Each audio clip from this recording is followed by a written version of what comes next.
Tu ai fost vreodată judecat pentru că simți anxietate? Pe mine adesea m-au judecat și m-a făcut un terapeut slab, deoarece am fost anxioasă, foarte anxioasă în trecut. Dar vreau să spun ceva important. Anxietatea nu înseamnă că e slabă. Este complet normal să simți frică, tensiune sau neliniște.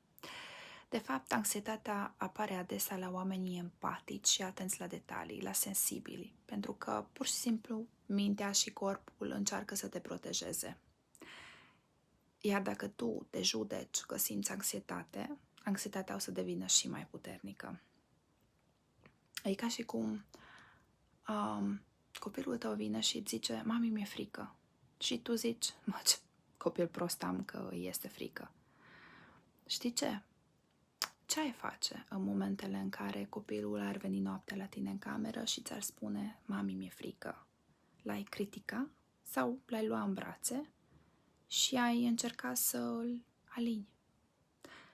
Exact așa să faci și cu tine. Nu te judeca, nu te critica. Încearcă să fii bun cu tine. Încearcă să te iei în brațe și să recunoști că anxietatea ta este practic un semn că trebuie să lucrezi cu tine, că mintea și corpul îți transmite un mesaj. Te rog, hai să fim mai deschiși și hai să vorbim deschis despre anxietate, pentru că ajută mult mai mult decât să ne criticăm și să ne judecăm și să arătăm cu degetul.